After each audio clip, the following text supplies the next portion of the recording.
All right, folks, well, here we are. We've had an opportunity to harvest our blackberry shoots, and we're looking for shoots that are about 4 to 6 inches tall, right as they're coming out of the ground, or if they're shooting off of a branch, we want them to be nice and short and small. And so basically what I've done is I've just chopped all these up really small. And you can kind of mix these in a slurry so you can add your water and then kind of blend all this stuff together.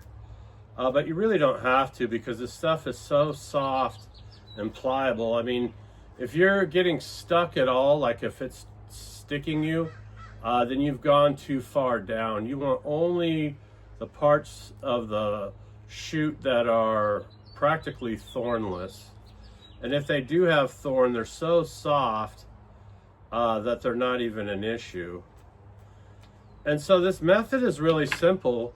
You just get your little scale and you weigh out your cut material, which in this case I have 20 ounces.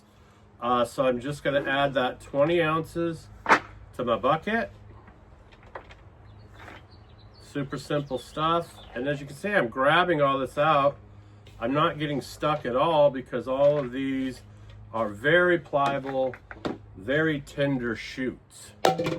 And so now I put in my 20 ounces of blackberry shoots. I'm going to add 20 ounces of molasses. But what I'm going to do is I'm going to add it to this water here.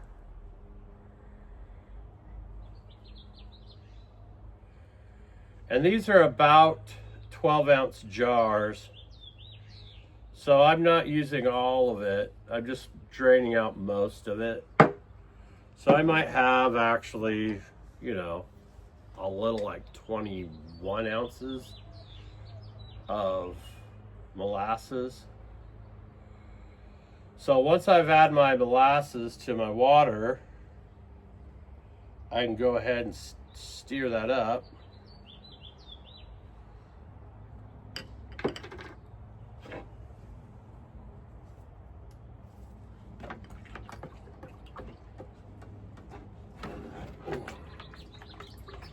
Just kind of work that all around until it becomes liquefied and like a nice gravy of sweet goodness. And so the molasses is basically a sugar process that has been cooked down, evaporated, cooked down, evaporated. And so there's a lot of really good stuff in there. There's minerals, vitamins, all kinds of good stuff in there. And so now I'm just going to add this molasses water directly to the shoots.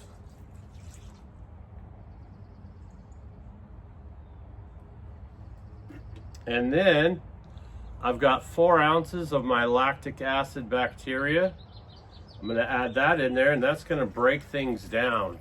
That's going to get the party started a lot faster.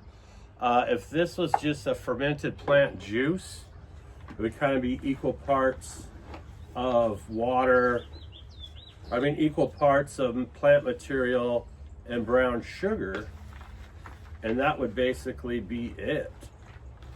And so now I'm just going to mix this up a little bit, make sure everything gets coated and covered.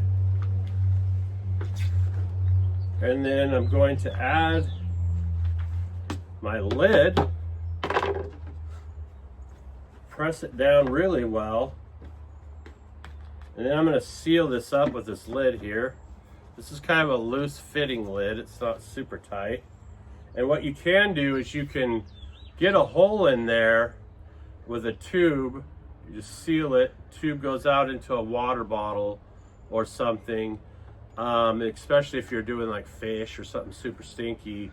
But with this blackberry shoots, it should be pretty mild. I'm just going to leave this loose fitting lid on here.